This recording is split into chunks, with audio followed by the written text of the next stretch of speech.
This is Happily Holistic, where we dive deeply into everything health and wellness with a big dash of spirituality and a sprinkle of business.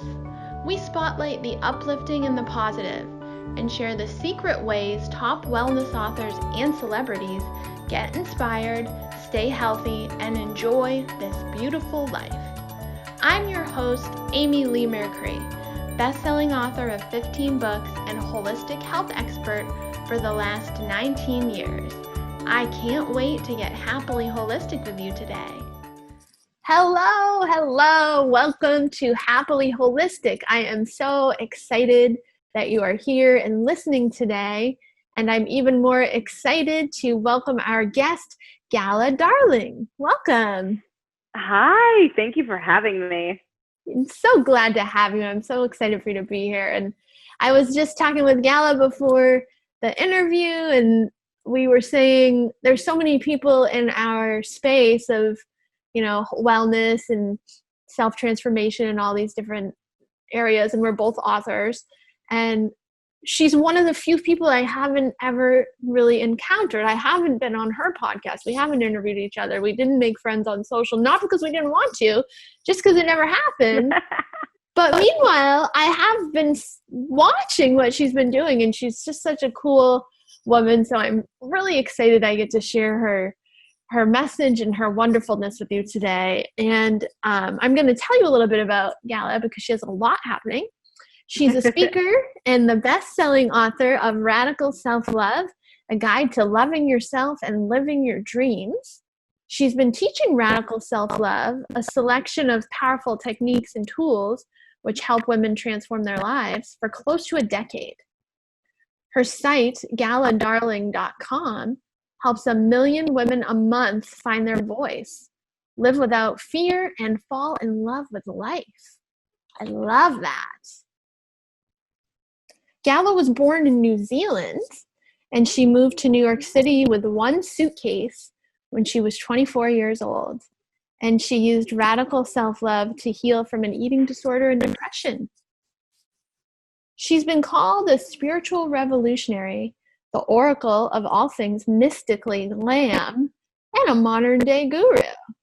Her work's been featured in New York Times, New Zealand Herald, Teen Vogue, New York Post, Elle, Cosmo, Time Out New York, Sydney Morning Herald, the Daily Telegraph, The Age, the Sunday Herald Sun, the Dominion Post, Inked Magazine, Mind, Food, Stuff, Viva, and countless others. So many places. She's been interviewed on every network, CBS, ABC, Hay House Radio. Gala has spoken about radical self-love and entrepreneurship at South by Southwest Interactive, TED X CMU. What's CMU, Gala? Carnegie Mellon University. Carnegie Mellon. Oh, that's a nice one. And dozens of other events all across the world. In addition to lecturing at NYU, and she is the co-founder of the Blog Academy. Is that how I say that? Blog Academy? Mm-hmm. She taught over 2,500 women how to build their businesses through their blog on several continents. I remember reading about that. Yeah. I didn't realize that was you, and thinking how awesome it sounded, and I wanted to do it, basically. It was truly one of the most fun experiences of my life, to travel the world with my two best friends. Aww. And teach women how to essentially make a living from being themselves, which I think is what a lot of us are doing now. Yes, it is. And I think that's such a gift. There's no other time that we've been able to do that. That's so exciting to me. It is a time where women come together in various aspects of collaboration and community, and men too. Men are part of it as well, but it seems to be more women in the space. We come together, we support each other, and in all ways, whether it's us as authors supporting each other, or us as teachers offering wisdom, our students support us. We're collaborating in an amazing way, and how fun to do that with your two best friends. Yeah, it was amazing. It was amazing. I love that. Did you guys make some time for fun in your travels? Oh, yes.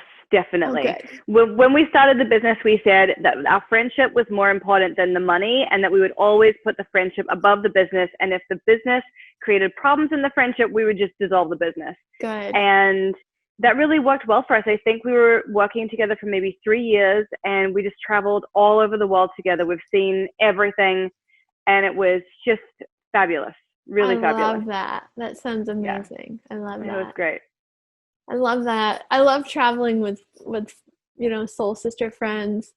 My good friend Shannon Kaiser, also author in our space, who would love to meet you, I'm sure, if you guys haven't crossed paths yet. Shannon, I always call Shannon my travel angel. She, she, one year when it ended up here where I live, we had a massive hurricane. I was already up in New York to do a book event with Shannon that she had organized. We were both launching books at the time. I think I was launching the Compassion Revolution, and she was launching the Self-Love Experiment. So they were, pretty aligned. So because of that, I was already out of state when the hurricane came, which ended up being fine and everybody was okay. And then like less than a year later, I had a book deal, or I had a book I was writing, and I was like, I'm going to go out of town. I'm going to go somewhere and write this book because I'm just going to go like immerse. And I was thinking, should I like go to South Pacific or something? And that's going to be a trek.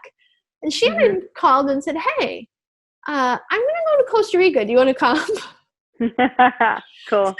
So I went to Costa Rica myself before for 10 days and did my book, and then hung out with Shannon, which that vacation, both parts of it were probably one of my top 5 ever trips or travels. So I do love when our friends come in and motivate us to travel and enjoy. Yeah, it's a great feeling. Yeah, it's really wonderful. So the other thing you have going on right now is your new book, Hologram Heart, came out on May 1st, right? Yeah, it's a brand spanking new. Tell us all about it. So I've written 3 books. So Radical Self-Love is obviously about learning to get comfortable with who you are, learning to accept that, learning to love yourself even though you know you're not perfect right now and you never really will be. And at the same time, also, you're completely perfect. So there's that interesting paradox. So that's the first one. The second one is Radical Radiance, and it's all about feeling good and manifesting. And it was based on when I discovered Abraham Hicks a few years ago, and they said, feeling good is your job. And I was like, okay, my life doesn't feel good right now. What happens when I make that my priority? And everything in my world shifted. So that was my second book. And the third one, Hologram Heart, is about, okay, now that you love who you are, now that you've made feeling good your spiritual practice, what happens when you invite someone else into your world? How do you feel good when you're in a relationship? How do you continue feeling good when someone is maybe not doing the thing that you want them to do, or has their own stuff? And it's really about healing the old stories we've told ourselves about love. Like, if I'm in a relationship, I won't own my life, or I won't be able to do what I want to do. I won't have freedom. I'm going to be let down. I'm going to be hurt. And unpacking those stories so that we can move into relationships with a blank slate and really have them be whatever we want them to be. Yes. I love that. And I think that idea is very prevalent in our culture. And I know I feel that sometimes, like, in a relationship, how do we retain that autonomy, that sense of self, and that independence? And if our listeners were wondering about that, what would be, let's say, like your top 2 tips or ways to do that, to hold your identity in place, even as you do unite with somebody else? What would you share? I think that the first thing to remember is that I think often relationships move so quickly, and we meet someone and we rush to be with them all the time. And I'm really an advocate of holding on to your own space and your own life for as long as possible. Yes. Don't move in with someone. Don't see them 6 days a week. Like, really take it slowly. There's no rush. And the longer that you're able to maintain the life that you've always had, the better your relationship will be. Because what I see happen is you meet someone, you fall in love with them, you want to be around them 24/7. Yes. And as you do that, your life starts to disintegrate around you. The friends you used to see, the classes you used to take, the way you used to spend your free time, all kind of gets obliterated in this excitement of this love bubble. Yes. And when we do that, that's when 6 months down the track, we think, oh my God, I've been relying on this person to make me feel good, and they can't. Yes. And now I'm mad at them, but it's actually my job for me to feel good. So I think the first step is that we don't give all our time and power away in a relationship. And that's, again, about learning some new ways of functioning. Because Absolutely. we really are biologically wired to just be like, oh, okay, hi, I'm available for you. Whatever you want to do, let's do it. You want to hang out with your friends? Let's go do that. You want to watch that movie? Let's do it. But it's not a recipe for a happy relationship. And the thing that they fell in love with you for was that you had your own life, that you had your own interests, that when they called you, you weren't always available. Yes. So it's important that we hold on to that, and not in a way where we're trying to be separate, but in a way where we're just retaining our autonomy. Yes. I love that. And I agree with that. And I think it's a challenge, because you're right. When you do fall in love, the chemicals of love are calling us to be together 24/7. Yep. But then what happens 5, 6, 7, 8, 9 months later, 10 months later, a year later. Right. And all your friends have disappeared now because you never answer the phone when they call anyway. And, I believe that relationships should be about adding to your already beautiful life. Yes. It's not about finding someone that's going to make your life beautiful. That's your job.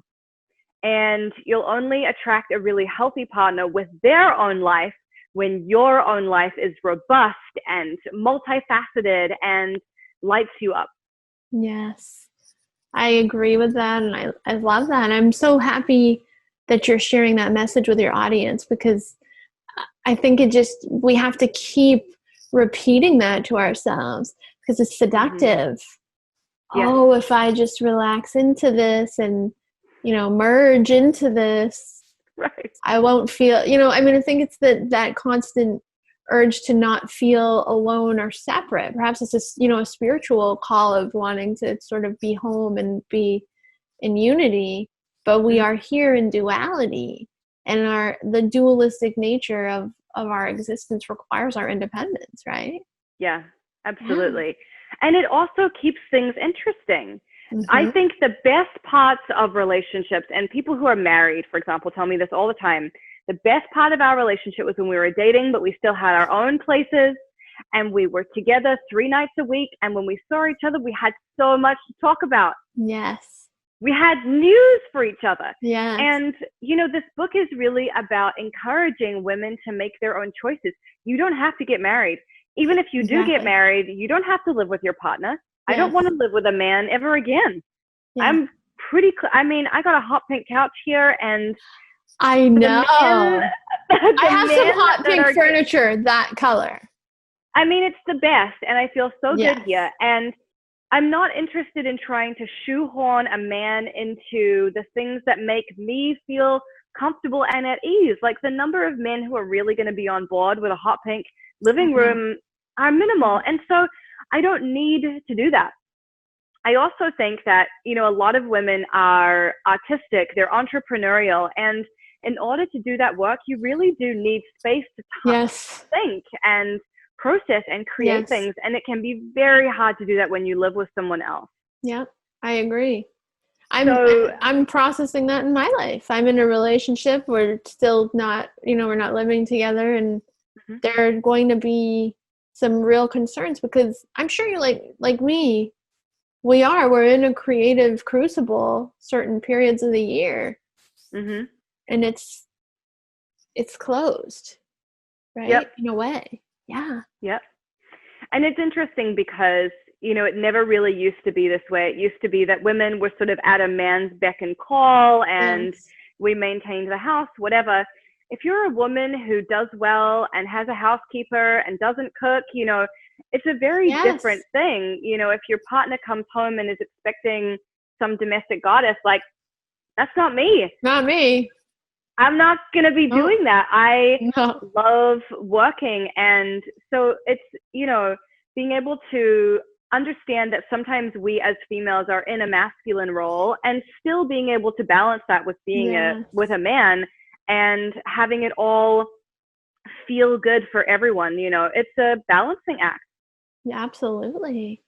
Yeah. I love that you're bringing this into the space, Gala. I think it's really timely for a lot of us, a lot of us women, not just us who are authors or in the field, but a lot of women who are doing well, like we're financially secure, relatively speaking, Yep. We don't need a partner. Yet we have a human desire for companionship and, sex and all that. So how does that look? And perhaps, like you're saying, we write our own script, right? Yeah. And it might be brand new. I think it is brand new. And also this, Hologram Heart is basically an online book with a book club attached to it. The community is thriving. It's so good. And so as you work through it, you realize you're not the only person who's dealing with these things. Yes. Sometimes you might buy a book and read it and think, oh, I identify with this author, but maybe it's just me and her. Yes. If you're doing it as a collective, you realize that like we are all going through this at the same time, and there's so much wiggle room. And that can be really useful when maybe your family doesn't understand it, or they're more traditional, or, your friends are, they want to settle down and have children, and you're like, this is not my thing. Who do I talk to about this?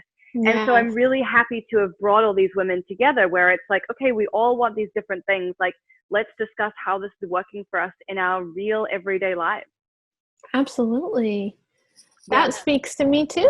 I had read about your book. I didn't realize exactly what it's about, but that speaks to me as well. Exactly. If you're not somebody who's, necessarily geared towards wanting to have a family at this time, then what does companionship look like in today's world? It's a good question. Right.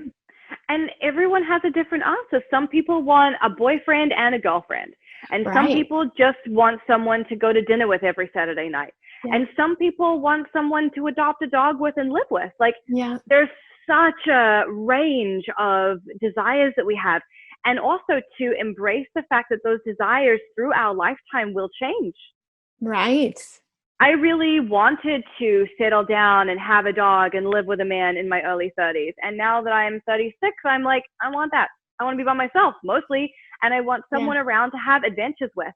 That's what I want. Yes. Yes. I love that. I love that you're creating space and community around it too, to give that support. I think that's really beautiful and really needed. I agree. I don't see people discussing it in a really healthy, productive way. They might be kind of like on the well, I'm child-free place, but maybe they're not, because the other part of it is that this book is about opening your heart and being open to love. And even though you may be afraid because you've been hurt or it hasn't worked in the past, going into it fearlessly, even though you're terrified. So this is not about I have my boundaries and don't come near me and I'm going to do whatever I want and I don't need you. It's not about that at all. It's about I'm open, I'm here, I'm receptive, and this is what excites me. And I only want to be with someone who's excited by that same thing. I love that. That. I think it sounds like too, tell me if this is true in your community and with the women you're working with. It's really about validating who you are, and then you're supporting them and helping them stay strong kind of in their self-worth and stay centered. Yeah, absolutely.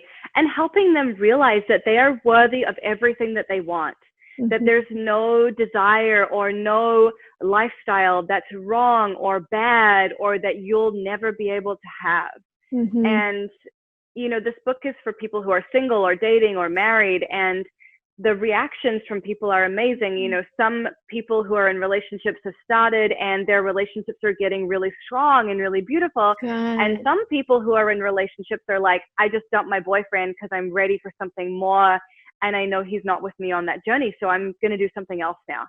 And yes, that's so exciting too, because with relationships, there's no one size fits all. It's not like you should all dump your boyfriend or you should all deepen your relationship. It's so case by case. And yes. what I'm, you know, doing with this is giving people the option to pursue what feels good to them and just asking the right questions so that they can figure out what works for them right now.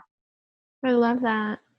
And anything that empowers people empowers the world, right? I mean, yeah, it does. Absolutely. And helps us all move into greater wellness and wholeness. And when we have a full cup, we can give more. So yep, absolutely. You're doing beautiful work. I'm so excited to get to hear about it.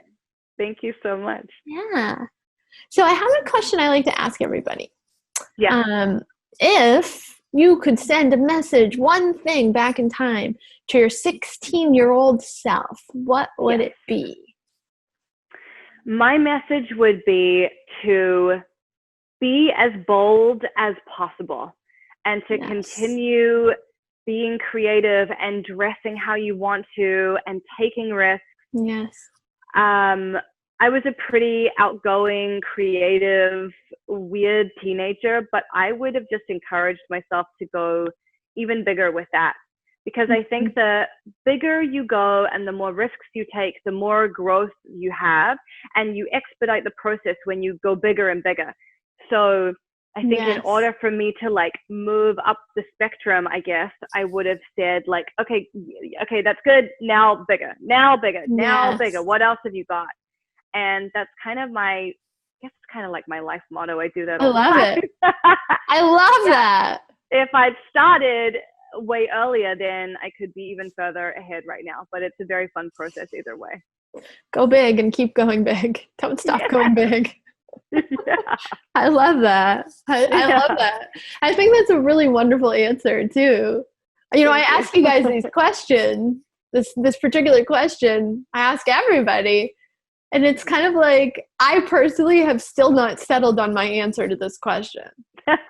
Because you guys all have such great answers. And I'm like, and yours really, really resonates with me. I'm like, yeah, maybe it's that kind of a thing. Maybe it's a few things. Maybe you'd give your younger self like a little guidebook or something. Yes. Maybe that's a book that needs to be written. Maybe it is. Yeah. Well, it's so fun having you on the podcast, Gala. I'm so glad we got to talk and meet and get to explore all these amazing things you're doing and to get our listeners to hear about your works. Thank you so much for being here. Thank you, Amy. I really appreciate it. Yeah. And thank you all for listening to us here on Happily Holistic. We are sending you lots of healthy and well and very individualized and bold and big and unapologetic vibes. Have a wonderful day. Thanks for listening to Happily Holistic with me, Amy Lee Mercree. You can find out more about the show on amyleemercree.com on the podcast page. Please stop by your favorite social platform and leave me a comment. I'd love to hear how you liked today's show and what topics you'd like me to cover in the future.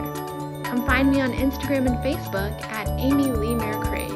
Until next time, stay happily holistic.